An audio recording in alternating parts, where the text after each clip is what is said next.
ఫలితాలు వెలువడడం జరిగింది. అదేవిధంగా భారతదేశంలో కూడా పార్లమెంటుకు ఎన్నికలు జరగడం, భారతదేశంలోనే ఒక చరిత్ర సృష్టించిన పార్టీ ఏదంటే తెలుగుదేశం పార్టీ. మా అధినాయకుడు చంద్రబాబు నాయుడు గారి ఆధ్వర్యంలో, రథసారథి నారా లోకేష్ బాబు గారి ఆధ్వర్యంలో ఎన్డీఏ కూటమి, పవన్ కళ్యాణ్ గారు, బీజేపీ నరేంద్ర మోడీ గారు ఆధ్వర్యంలో ఎన్డీఏ కూటమిగా ఏర్పడి ఈ రాష్ట్రంలో ఈ వైసీపీ అరాచకాలు పోవాలంటే, మంచి పాలన రావాలంటే ఎన్డీఏ కూటమి రావాలని ప్రజలు గమనించి ఎన్డీఏ కూటమికి మంచి ఫలితాలను, అది కనువిని ఎరుగని రీతిలో చరిత్రలో నిలబడిపోయే విధంగా ఈ జగన్మోహన్ రెడ్డి అహంకారానికి ప్రజలు గుణపాఠం తెలియజేశారు. ఇక 5 ఏళ్ళు ఒక్కసారి అవకాశం ఇస్తే ఈ రాష్ట్రాన్ని ముక్కలుగా చేయడం జరిగింది.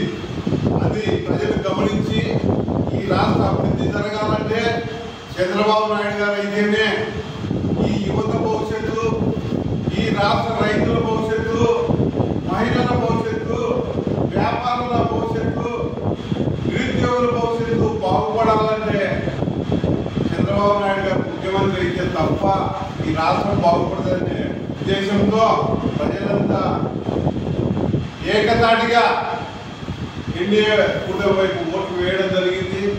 అదేవిధంగా ఉమ్మడి అనంతపురం జిల్లాలో 14 నియోజకవర్గాల్లో 2 పార్లమెంటు స్థానాలలో దిగ్విజయంగా ఎప్పుడు ఈ రాష్ట్ర అసెంబ్లీ పుట్టినప్పటి నుంచి ఇంతవరకు ఇంత వన్ సైడ్ గా జరగలేదంటే మా అధినేత చంద్రబాబు నాయుడు గారి పైన ఉన్న నమ్మకం, మా రథసారథి నారా లోకేష్ బాబు గారి పైన ఉన్న నమ్మకం, ప్రజలంతా ఒకే దారిలో నడిచి అభివృద్ధికి పట్టం కట్టారు. అదేవిధంగా ఇప్పటి వరకు మన రాష్ట్రంలో మన రాజధాని ఏమీ చెప్పుకోలేనంత సిగ్గుచేటుగా ఈ జగన్మోహన్ రెడ్డి చేసిన దాన్ని, పోలవరాన్ని అయితేమి, ఈ రాష్ట్ర అభివృద్ధిని అయితేమి, నిరుద్యోగులను ఉద్యోగాలు కల్పించడంలో అయితేమి, అన్ని విధాలుగా ఈ రాష్ట్ర ప్రజలు సూపర్ 6 పథకాలు అన్ని చంద్రబాబు నాయుడు గారు ముఖ్యమంత్రి అయిన తర్వాత ప్రవేశపెట్టి జనాలు ఆశించిన దానికన్నా ఎక్కువనే ప్రజాసేవ చేయడానికి చంద్రబాబు నాయుడు గారు ముందుకుండి నడిపిస్తారు.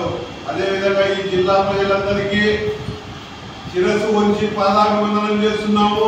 మీరు మంచి పాలన, ఎన్డీఏ పాలన చంద్రబాబు నాయుడు గారికి ముఖ్యమంత్రి చేసుకున్నారు.